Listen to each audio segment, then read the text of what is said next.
నమస్కారం, నా పేరు దివ్య. వార్తల్లో ముందుగా ముఖ్యాంశాలు.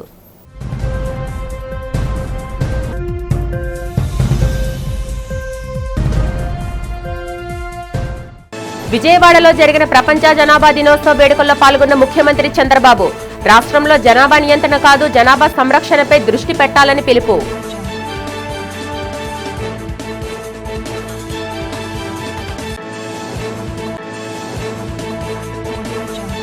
సింహాచలం శ్రీ వరాహలక్ష్మి నృసింహస్వామిని దర్శించుకున్న హైకోర్టు న్యాయమూర్తి ఆలపాటి గిరిధర్ ఆలయ మర్యాదలతో స్వాగతం పలికి ప్రత్యేక పూజలు నిర్వహించిన ఆలయ అధికారులు, వేద పండితులు.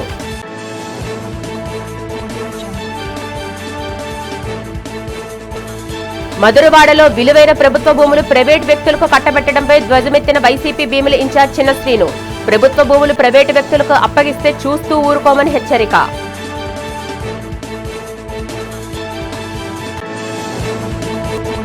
1/70 చట్టాన్ని రాష్ట్ర ప్రభుత్వం పటిష్టంగా అమలు చేయాలని డిమాండ్ చేసిన గిరిజన సంఘాల ఐక్య కార్యాచరణ సమితి. గిరిజన హక్కులకు భంగం కలిగే చర్యలకు ప్రభుత్వం స్వస్తి పలకాలని హితవు. రాష్ట్రంలో ప్రస్తుతం జనాభా నియంత్రణ కాదు, జనాభా సంరక్షణ కావాలని ముఖ్యమంత్రి చంద్రబాబు నాయుడు అన్నారు. విజయవాడలో జరిగిన ప్రపంచ జనాభా దినోత్సవంలో ముఖ్య అతిథిగా సీఎం చంద్రబాబు పాల్గొని కీలక వ్యాఖ్యలు చేశారు. ఇప్పుడు మనకు జనాభా పెరుగుదల ముఖ్యమన్నారు. దక్షిణాది రాష్ట్రాల్లో, నగరాల్లో జనాభా తగ్గి వృద్ధులు పెరుగుతున్నారని ఆందోళన వెలిబుచ్చారు. పిల్లలే మన ఆర్థిక సంపద అని, తగినంత జనాభా లేకపోతే ప్రగతి దెబ్బతింటుందని హెచ్చరించారు. ఆడపిల్లలు ఇంటికి భారం కాదని, ఆస్తి అని, వరకట్నం కాదు ఎదురు కట్నం ఇచ్చే రోజులు వచ్చాయన్నారు. పిల్లల పెంపకంలో, ఇంటి పనుల్లో మగవాళ్లు కూడా సాయం చేయాలని సూచించారు. ప్రస్తుతం మెంటల్ సిక్నెస్, సోషల్ మీడియా వల్ల మానసిక సమస్యలు పెరుగుతున్నాయని, వాటిని అధిగమించేందుకు యువత యోగా, ధ్యానం అలవర్చుకోవాలన్నారు. టెక్నాలజీపై నియంత్రణ అవసరమని, ప్రతి ఒక్కరూ జీవితాన్ని ప్లాన్ చేసుకుంటే 2040 నాటికే స్వర్ణాంధ్రను సాధించవచ్చునని సీఎం చంద్రబాబు స్పష్టం చేశారు. ఒకప్పుడు నేను కూడా జనాభా తగ్గించాలని ఆలోచించాను. నాకు చాలామంది చెప్పారు అప్పుడు జనాభా తగ్గించడం అంత సులభం కాదని. మేధావులందరూ చెప్పారు జనాభా తగ్గించడం కష్టం, ముందు ఫిమేల్ లిటరసీ రావాలి, పేదరికం పోవాలి, అప్పుడే జనాభా తగ్గుతుందని చెప్పారు. నేను ఆలోచించాను, ఇదొక విషియస్ సర్కిల్. ఇది ఒకవేళ అందరినీ, ఆడపిల్లలందరినీ చదివించాలంటే 20-30 ఏళ్ళు పడుతుంది. పేదరికం పూర్తిగా తొలగించాలంటే 40-50 ఏళ్ళు పడుతుంది. అప్పటికి జనాభా పెరుగుతానే ఉంటుందని కొన్ని నిర్ణయాలు చేశాను. ఆ నిర్ణయాలు మీరు చూస్తే ఎవరైనా పోటీ చేయాలంటే 2 కంటే ఎక్కువ మంది పిల్లలుంటే పోటీకి అర్హత లేదని స్థానిక సంస్థల చట్టాన్ని తీసుకొచ్చాను. ఇంకొక పక్కన ఒకప్పుడు 2 పిల్లలనేవాళ్ళం, ఒకరు ముద్దు, 2 ఓకే, 3 వద్దని ఆ రోజు క్యాంపెయిన్ చేశాం. ఈరోజు నేనే మళ్ళా ముందుకు వచ్చాను. దూరదృష్టితో ఆలోచించాను. అంటే ఎప్పటికప్పుడు మీరు గుర్తుపెట్టుకోవాలి, ఇక్కడ పిల్లలున్నారు. 25 సంవత్సరాల కంటే ముందు ఐటీ, దీనివల్ల లాభం ఏంటని ఆలోచించాను. ఆ రోజు ఐటీ ఆలోచించి ఐటీని ప్రమోట్ చేశాను. ఈరోజు గర్వంగా చెప్పగలుగుతున్నా, ప్రపంచం మొత్తం ఐటీ అంటే దానికి చిరునామా తెలుగు జాతి అని మరొకసారి విజ్ఞప్తి చేస్తున్నా. 25 సంవత్సరాలు ప్రపంచంలో ఏ దేశానికి పోయినా తెలుగువాడు ఉంటాడు. ప్రపంచంలో ఏ దేశంలో చూసినా అత్యధిక ఆదాయం సంపాదించే జాతి తెలుగు జాతి అని మీ అందరికీ విజ్ఞప్తి చేస్తున్నా. ఇది జరిగింది 25 ఏళ్ళు. ఆ రోజు ఐటీ మాట్లాడా, ఈరోజు ఏఐ మాట్లాడుతున్నా. సింహాచలం శ్రీ వరాహలక్ష్మి నృసింహస్వామి వారిని ఆంధ్రప్రదేశ్ హైకోర్టు న్యాయమూర్తి జస్టిస్ ఆలపాటి గిరిధర్ తన కుటుంబ సభ్యులతో కలిసి దర్శించుకున్నారు. ఆలయానికి విచ్చేసిన జస్టిస్ గిరిధర్కు ఈవో జల్లేపల్లి వెంకట్రావు, సహాయ్ ఈవో కె తిరుమలేశ్వరరావు, ప్రధాన అర్చకులు, వేద పండితులు నాదస్వరం వేద మంత్రోచ్చరణల మధ్య ఆలయ మర్యాదలతో ఘనంగా స్వాగతం పలికారు. అనంతరం న్యాయమూర్తి ఆలయంలోని మహిమాన్వితమైన కప్పస్తంభాన్ని ఆలింగనం చేసుకుని బేడా మండపంలో ప్రదక్షిణలు చేసి స్వామివారిని దర్శించుకుని ప్రత్యేక పూజలు నిర్వహించారు.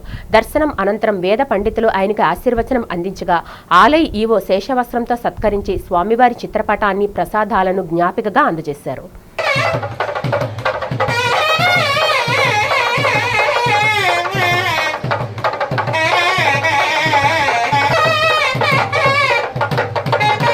గన్నవరం విమానాశ్రయంలో మాజీ సీఎం జగన్ను యూట్యూబర్ రావణ్ స్నేహితురాలు గగన కలిసి మద్దతు కోరడం, ఆ బాధ్యతలను వైకాపా నేత దేవినేని అవినాష్కు అప్పగించడం వెనుక రాష్ట్రంలో మత ఘర్షణలు సృష్టించే కుట్ర దాగి ఉందని పర్యాటక శాఖ మంత్రి కందుల దుర్గేష్ ఆరోపించారు.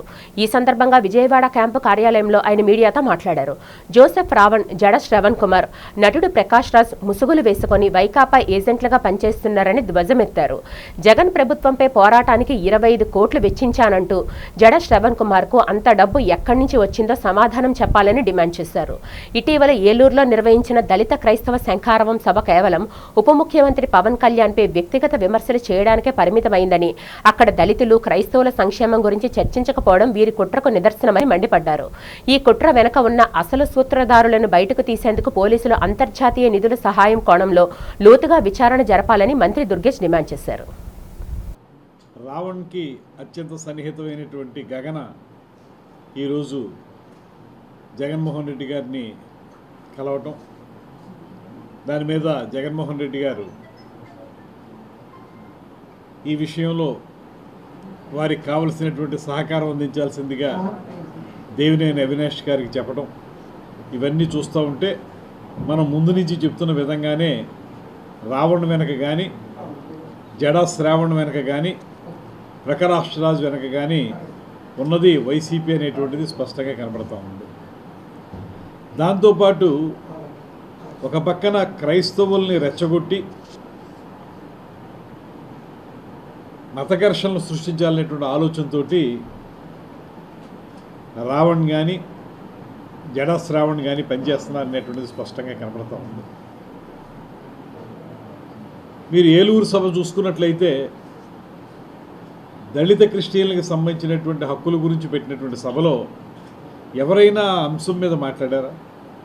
అందరూ కూడా మాట్లాడిన వక్తలందరూ కూడా కేవలం పవన్ కళ్యాణ్ గారిని వ్యక్తిగతంగా విమర్శించడానికి ఆ సభను ఉపయోగించుకున్నారు. దీన్ని బట్టి మనకు స్పష్టంగా తెలుస్తున్నది ఏంటంటే పవన్ కళ్యాణ్ గారి యొక్క బలాన్ని కించపరచాలనేటువంటిది, బలహీనపరచాలనేటువంటి ఆలోచనతో వారు చేసినటువంటి ప్రయత్నంగా మనకు స్పష్టంగా కనబడుతుంది. ఆక్వా రైతులను చంద్రబాబు ప్రభుత్వం ఘోరంగా మోసం చేసిందని వైఎస్ఆర్సీపీ నేత మాజీ మంత్రి పేర్ని నాని తీవ్రస్థాయిలో మండిపడ్డారు. ఈ సందర్భంగా తాడేపల్లి వైసీపీ కార్యాలయంలో మీడియాతో మాట్లాడారు. ఫీడ్ ధరలను విపరీతంగా పెంచి ప్రభుత్వం రైతుల నడ్డి విరిచిందని ఆగ్రహం వ్యక్తం చేశారు. చంద్రబాబు రొయ్యల కంపెనీల మధ్య ఉన్న గూడుపుటానిని ఆక్వా రైతులు పసిగట్టారని, అందుకే వారు పోరాటానికి దిగారని పేర్కొన్నారు. రొయ్యల మేత తయారీదారులంతా చంద్రబాబుకు చందాదారులేనని ఆరోపించారు. ధరలు పెంచే ప్రసక్తి లేదని మంత్రి అచ్చెన్నాయుడు కబుర్లు చెప్పారని, తీరా కేజీకి 12 రూపాయలు పెంచి కేవలం 2 రూపాయలు తగ్గించారని దుయ్యబట్టారు. కష్టాల్లో ఉన్న రొయ్యల రైతులకు అండగా నిలిచేందుకు ఈ నెల 15వ తేదీన వైఎస్ జగన్మోహన్ రెడ్డి భీమవరం వెళ్తున్నట్లు పేర్ని నాని ప్రకటించారు. జగన్ పర్యటనకు హెలికాప్టర్ పర్మిషన్ లేదంటున్నారని, ఒకవేళ అనుమతి ఇవ్వకపోతే రొయ్యల రైతుల కోసం బెజవాడ నుంచి భీమవరానికి జగన్ రైలెక్కి వెళ్తారని స్పష్టం చేశారు. ఇప్పటి వరకు హద్దులు లేనటువంటి అప్పులు చేసుకుంటూ పోతున్నాం కదా, దాన్ని ఏమన్నా తగ్గించాలా? ఎలా తగ్గించాలి? అమరావతి రాష్ట్రానికి గుదిబండగా మారుతుంది కదా, దాన్ని ఆ భారాన్ని ఎలా తగ్గించుకోవాలి? అమరావతిలో ఇంతవరకు రైతులకు ప్లాట్లు చూపించలేదు కదా. నారా చంద్రబాబు నాయుడు గారు, మంత్రి నారాయణ గారు గబగబా ఇళ్లు కట్టుకుంటున్నారు. స్థలాలు ఇచ్చిన రైతులకు మాత్రం ప్లాటులో రేకులు షెడ్డు కూడా వేసుకోలేనటువంటి పరిస్థితుల్లో ఉన్నాయి. వీటిని ఎలా బాగు చేద్దాం, ఎలా రిజాల్వ్ చేద్దాం. దేశంలోనే ప్రసిద్ధిగాంచిన ప్రముఖ పుణ్యక్షేత్రం సింహాచలం శ్రీ వరాహలక్ష్మి నృసింహస్వామి వారిని ఒడిశా రాష్ట్ర మత్స్య పశు సంవర్ధక ఎంఎస్ మరియు ఎంఈ శాఖ మంత్రి గోకులానంద మల్లిక్ భక్తి శ్రద్ధలతో దర్శించుకున్నారు. ఆలయానికి విచ్చేసిన మంత్రికి ఈవో జల్లేపల్లి వెంకట్రావు ఘనంగా స్వాగతం పలికారు. మంత్రి గోకులానంద్ మల్లిక్ ముందుగా ఆలయంలోని అత్యంత మహిమాన్వితమైన కప్పస్తంభాన్ని ఆలింగనం చేసుకుని అనంతరం స్వామివారిని దర్శించుకొని ప్రత్యేక పూజలు నిర్వహించారు. దర్శనం అనంతరం వేద పండితులు ఆయనకు వేద ఆశీర్వచనం అందజేయగా ఆలయ ఈవో శేషవస్త్రంతో సత్కరించి స్వామివారి ప్రసాదాలను జ్ఞాపికగా చిత్రపటాన్ని మంత్రికి అందజేశారు.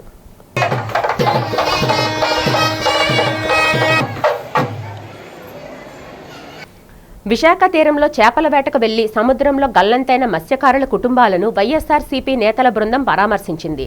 ఏవిఎన్ కళాశాల రోడ్డులో జబ్బార్ తోట జంక్షన్లో ఉన్న బాధితుల నివాసాలకు వెళ్లిన మాజీ మంత్రులు కురసాల కన్నబాబు, గుడివాడ అమర్నాథ్, డాక్టర్ సిదిరి అప్పలరాజు, ఎమ్మెల్సీ వరదు కళ్యాణి, జిల్లా అధ్యక్షులు కేకే రాజు సహా పలువురు ముఖ్య నాయకులు బాధిత కుటుంబ సభ్యులను కలిసి ధైర్యం చెప్పారు. పార్టీ అధినేత వైఎస్ జగన్మోహన్ రెడ్డి ఆదేశాల మేరకు తామంతా వచ్చామని, త్వరలోనే జగన్ స్వయంగా వచ్చే బాధితులను పరామర్శిస్తారని వారు తెలిపారు.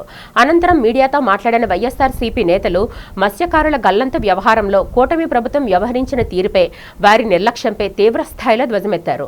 జూలై 4 ప్రమాదం జరిగిన సకాలంలో రెస్క్యూ ఆపరేషన్స్ చేపట్టకుండా ప్రభుత్వం కంటితుడుపు చర్యలతో గాలింపును ముగించేసిందని మండిపడ్డారు. అధికారుల నివేదిక మధ్య కనీస సమన్వయం లేదని, స్థానిక మంత్రికి మత్స్యశాఖ మంత్రి అచ్చెన్నాయుడికి బాధితులను చూసే తీరిక లేకపోవడం, హోంమంత్రి మీడియా కాల్లో సరిపెట్టడం మత్స్యకారుల పట్ల ఈ ప్రభుత్వానికి ఉన్న చిన్న చూపుకు నిదర్శనమని ఆరోపించారు. గత వైఎస్ఆర్సీపీ ప్రభుత్వ హయాంలో హార్బర్ ప్రమాదం జరిగిన 48 గంటల్లోనే 90% పరిహారం అందించామని గుర్తు చేశారు. ప్రస్తుత ప్రభుత్వం ప్రకటించిన 10 లక్షల ఎక్స్గ్రేషియా తూతూ మంత్రంగా ఉందని, దీనిని వెంటనే పెంచి ఇవ్వాలని డిమాండ్ చేశారు. 2 రోజులు 3 రోజులు మీరు సెర్చ్ అండ్ రెస్క్యూ ఆపరేషన్స్ చేశారు అంటున్నారు, చేయలేదని మత్స్యకారు కుటుంబాలు చెప్తున్నాయి. వాట్ ఎవర్ ద థింగ్స్ మీ మాటలే తీసుకుంటే చేశారని అనుకుందాం. ఇంతవరకు బాడీస్ దొరకలేదు కదా. మీకేదో 3 మెన్ కమిటీకి సంబంధించి రిపోర్ట్ కోసం minimum 3 days search and rescue operation చేయాలని క్లోజ్ చేసేస్తే అయిపోయిందా? అట్లీస్ట్ బాడీస్ని ఐడెంటిఫై చేయడానికి, కనుక్కోవడానికి బేసిక్ సెర్చ్ ఆపరేషన్స్ అన్న కొనసాగించాల్సినటువంటి అవసరం ఉందా లేదని నేను ఈ ప్రభుత్వాన్ని అడుగుతా ఉన్నాను. అంతే, 3 రోజులు అయిపోయింది కాబట్టి క్లాప్స్ కొట్టేసి క్లోజ్ చేసి చెక్లు ఇచ్చేసి వెళ్ళిపోయింది, అయిపోయింది, క్లోజ్డా. What is this? I don't understand. అంటే ఇంత మత్స్యకారు జీవితాలంటే ఇంత దిగజారిపోయినాయా? ప్రభుత్వాలకి ఇంత నిర్లక్ష్యమా? గతంలో కూడా అనేక సందర్భాల్లో మత్స్యకారుల పట్ల చంద్రబాబు గారు ఆయనకు ఉన్నటువంటి అభిప్రాయాన్ని కుండబద్దలు కొట్టినట్టు చెప్పారు. ఇప్పటికైనా మత్స్యకారులు కళ్ళు తెరవాల్సినటువంటి సమయం ఇది.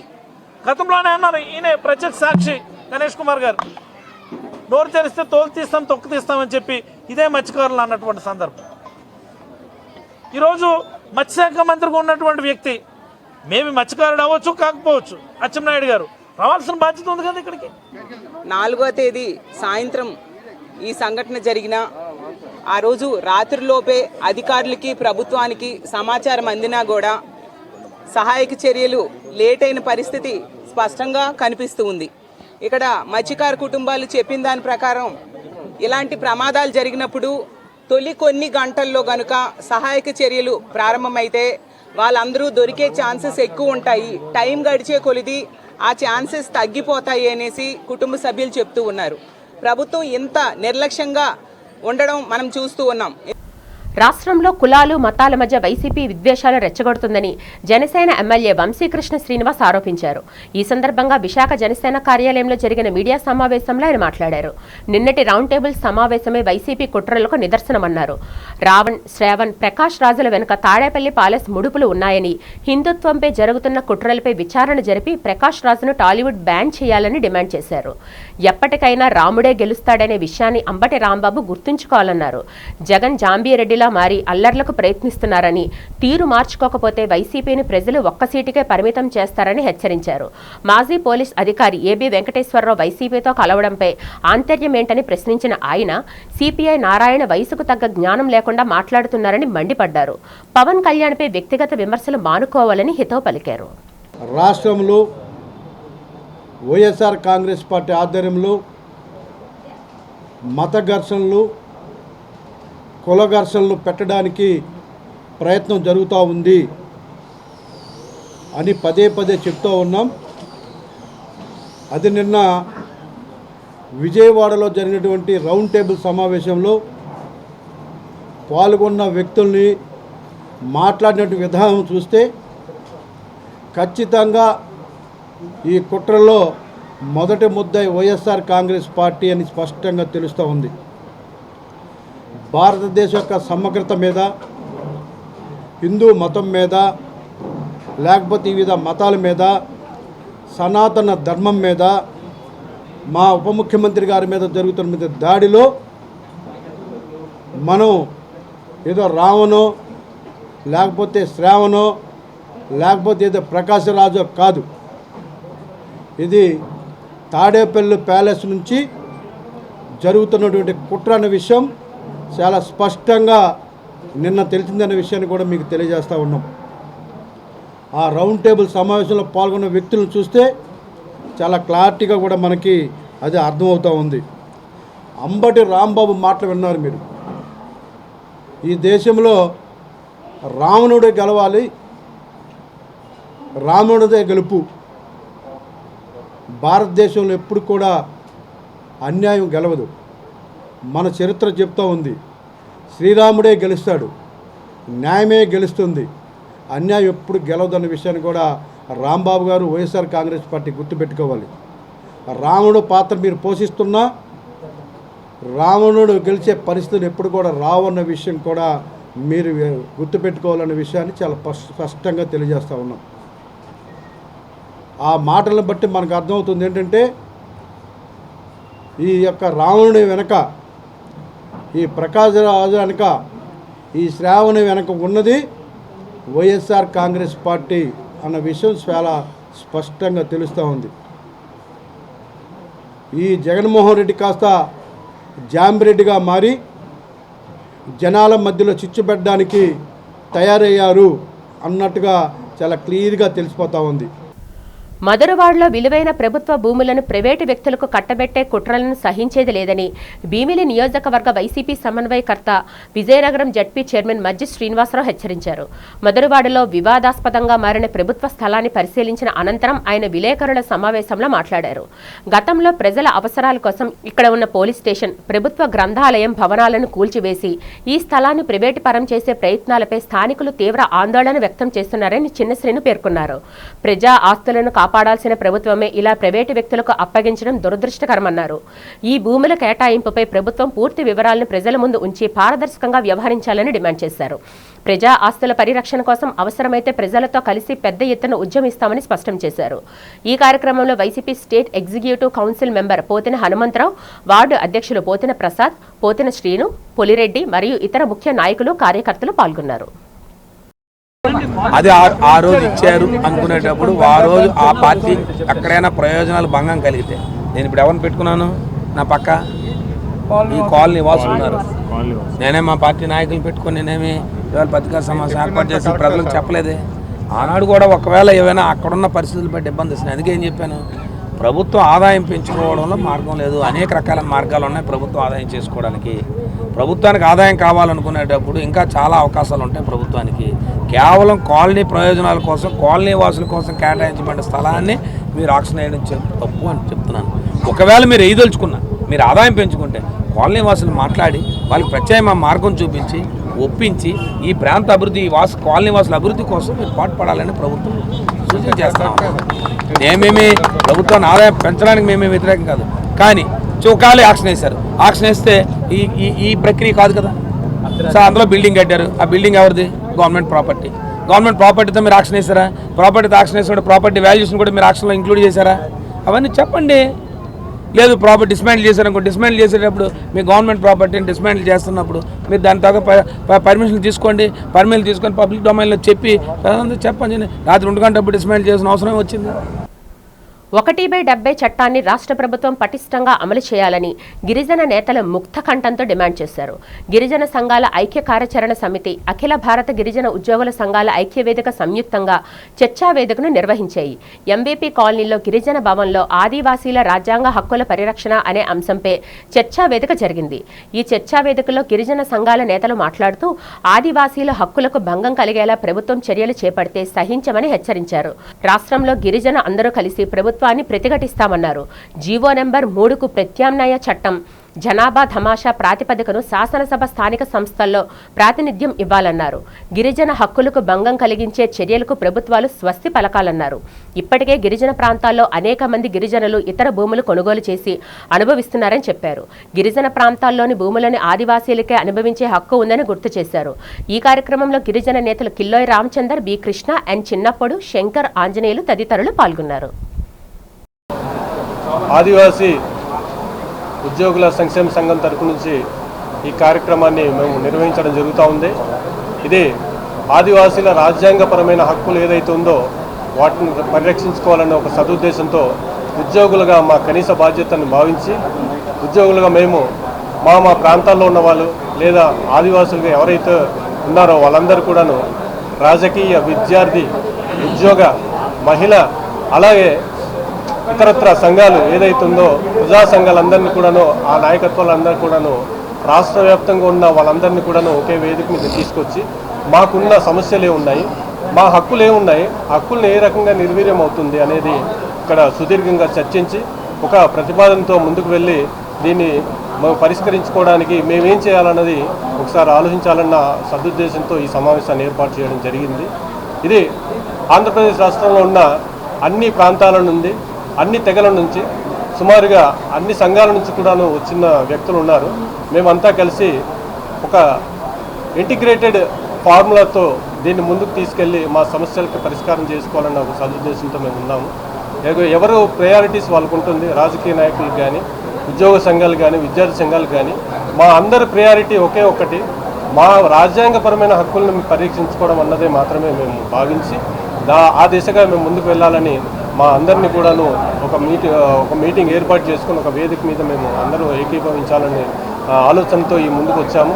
ఇకపోతే మాకున్న ఈ కార్యక్రమంలో ప్రధానమైన అజెండా 1/70 చట్టం. ఈ 1/70 చట్టం అన్నది రాజ్యాంగం మాకు కల్పించిన కనీస హక్కు. అది రాష్ట్ర వ్యాప్తంగా ఉన్నటువంటి అన్ని రాజకీయ పక్షాలు, గిరిజన సంఘాలు, ప్రజా సంఘాలు ఇందులో భాగస్వాములయ్యారు. కూడా అనేక జిల్లాల నుంచి కూడా ఇక్కడ భాగస్వాములయ్యారు. దీని ప్రధానమైనటువంటి ఉద్దేశం సభాధ్యక్షులు వారు చెప్పినట్లు 3 ప్రధాన అంశాల మీద ఇవాళ చర్చ జరుగుతుంది.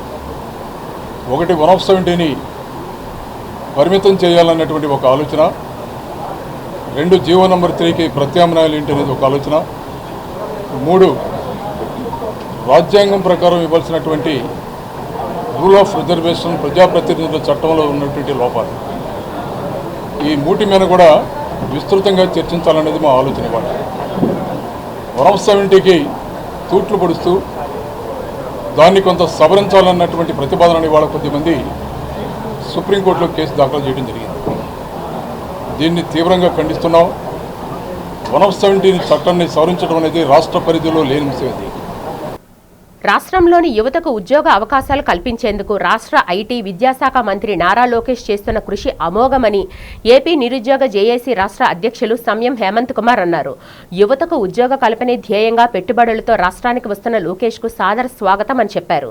ఈ సందర్భంగా జేఏసీ ఆధ్వర్యంలో పోర్టు ఆసుపత్రి జాతీయ రహదారి వద్ద నారా లోకేష్ కుటుంబ సభ్యుల చిత్రపటాలకు పాలాభిషేకం నిర్వహించారు. ఈ సందర్భంగా హేమంత్ కుమార్ మాట్లాడుతూ నారా లోకేష్ రాష్ట్ర అభివృద్ధికి చేస్తున్న కృషిని ప్రశంసించారు. లోకేష్ కృషి ఫలితంగా రాష్ట్రానికి భారీ ఎత్తున పెట్టుబడులు వస్తున్నాయని చెప్పారు. ఎన్నో పేరు మోసిన కంపెనీలు రాష్ట్రంలో పెట్టుబడి పెట్టి సంస్థలు ఏర్పాటు చేస్తున్నాయని తెలిపారు. దీనివల్ల నిరుద్యోగ యువతీ యువకులకు పెద్ద ఎత్తున ఉద్యోగ అవకాశాలు లభిస్తున్నాయని హేమంత్ కుమార్ తెలియజేశారు. నారా లోకేష్ గారు ఇటీవల దక్షిణ కొరియా వెళ్ళి ఆంధ్ర రాష్ట్ర యువతకి అతి ముఖ్యంగా పెట్టుబడులతో పాటు ఉద్యోగోపాధి కల్పన కలగాలంటే కంపెనీలు రావాలని చెప్పి కియా మోటార్స్తో పాటు వివిధ కంపెనీలతో చర్చలు జరిపి ఈరోజు భారతదేశానికి పెట్టుబడులతో తిరిగి వస్తున్న నారా లోకేష్ గారిని స్వాగతిస్తూ ఈరోజు ఈ యొక్క పాలాభిషేకం నారా లోకేష్ గారికి, బ్రాహ్మణి గారికి, చంద్రబాబు నాయుడు గారి సతీమణికి చేయడం జరిగింది. ఎందువల్లంటే మరి నారా లోకేష్ గారు ఏదైతే నమ్మారో యస్యనార్యంతి పూజ్యంతే, ఎక్కడైతే స్త్రీలు గౌరవింపబడతారో అక్కడ సుఖశాంతులు ఉంటాయని చెప్పి ఆయన నమ్మిన యొక్క సిద్ధాంతం ప్రకారం మొదటిగా వాళ్ళ భార్య గారికి అతను పూర్తిగా ఫ్రీ హ్యాండ్ ఇచ్చి వ్యాపార రంగంలో ఆవిడ జాతీయ అవార్డు గ్రహీతగా ఆవిడికి నిన్నటికి నిన్న ఆవిడ పురస్కారాన్ని అందుకున్నారు.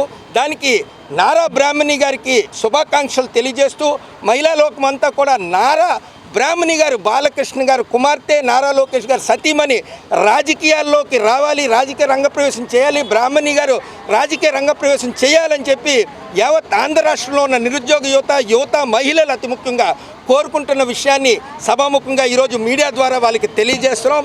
అదేవిధంగా యువత గురించి మరి విశాఖలో Google, Sify, Satva technologies, Motherson, శ్రీతమీనా వంటి ఎన్నో సంస్థలు ఈ యొక్క రాష్ట్రంలో యువతకి మెగా డిఎస్సీతో పాటు ట్రాన్స్పరెంట్ రిక్రూట్మెంట్ చేసిన నారా లోకేష్ గారు, నారా చంద్రబాబు నాయుడు గారి యొక్క నాయకత్వం వర్ధిల్లాలని కోరుతున్నాం.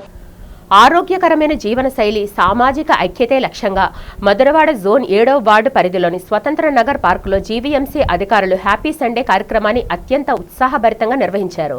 జీవీఎంసీ కమిషనర్ కేతన్ గార్గ్ ఆదేశాల మేరకు ఏర్పాటు చేసిన ఈ కార్యక్రమానికి స్థానిక ప్రజలు, మహిళలు, చిన్నారులు పెద్ద సంఖ్యలో తరలివచ్చారు.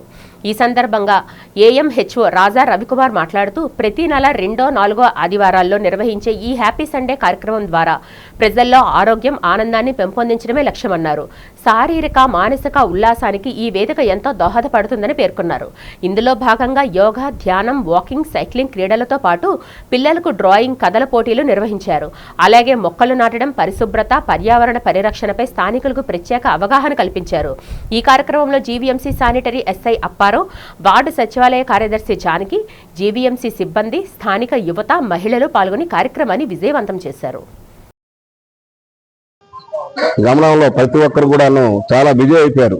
వ్యాపారం ఉన్నాయండి, ఉద్యోగం ఉన్నాయండి. ఉదయం నుంచి సాయంత్రం వరకు కూడా, రాత్రి వరకు మన యొక్క కార్యక్రమాలు నిర్వహించి ఇంట్లో ఉన్న ఫ్యామిలీ కానీ, పిల్లలను కానీ, ఇంట్లో ఉన్న పెద్దలు, వృద్ధులు కానీ వాళ్ళని ఎవరిని కూడా పట్టించుకోకుండా మనం మెకానికల్ లాగా మనం మెషిన్ ఎలా పనిచేస్తుందో ఆ విధంగా పనిచేయడం వల్ల మనకి సంబంధాలని చాలా వరకు దూరం అవుతున్నాయి. అలాంటి సంబంధాలని మనం ఎప్పటికప్పుడు గుర్తు చేసే పరిస్థితి ప్రభుత్వం వారు ఈ కార్యక్రమాన్ని నిర్వహించడం జరుగుతుంది. గుర్తు చేసే ఉద్దేశంతోనే ఈ కార్యక్రమాన్ని నిర్వహించడం జరుగుతుందండి.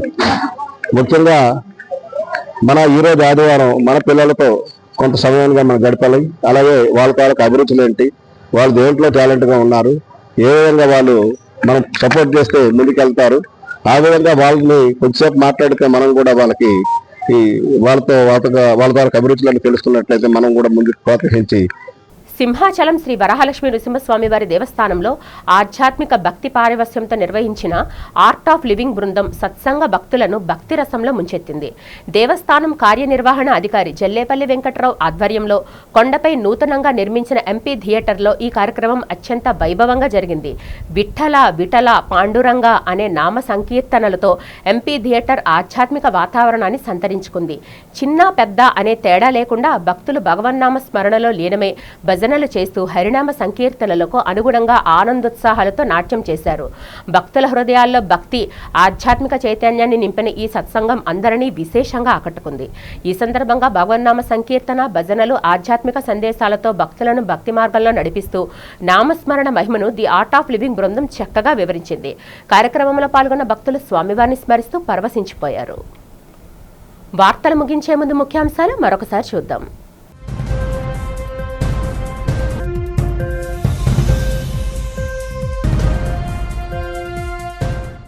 విజయవాడలో జరిగిన ప్రపంచ జనాభా దినోత్సవ వేడుకల్లో పాల్గొన్న ముఖ్యమంత్రి చంద్రబాబు రాష్ట్రంలో జనాభా నియంత్రణ కాదు, జనాభా సంరక్షణపై దృష్టి పెట్టాలని పిలుపు.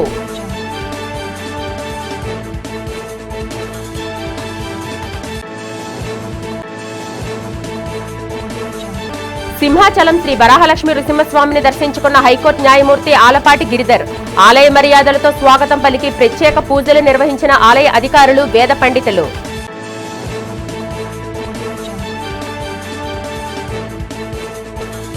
మధురవాడలో విలువైన ప్రభుత్వ భూములు ప్రైవేటు వ్యక్తులకు కట్టబెట్టడంపై ధ్వజమెత్తిన వైసీపీ భీముల ఇన్ఛార్జ్ చిన్న శ్రీను.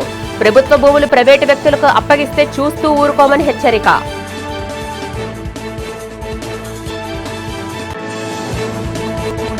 ఒకటి/70 చట్టాన్ని రాష్ట్ర ప్రభుత్వం పటిష్టంగా అమలు చేయాలని డిమాండ్ చేసిన గిరిజన సంఘాల ఐక్య కార్యాచరణ సమితి. గిరిజన హక్కులకు భంగం కలిగే చర్యలకు ప్రభుత్వం స్వస్తి పలకాలని హితవు. ఈ వార్తలు ఇంతటితో సమాప్తం. నమస్కారం.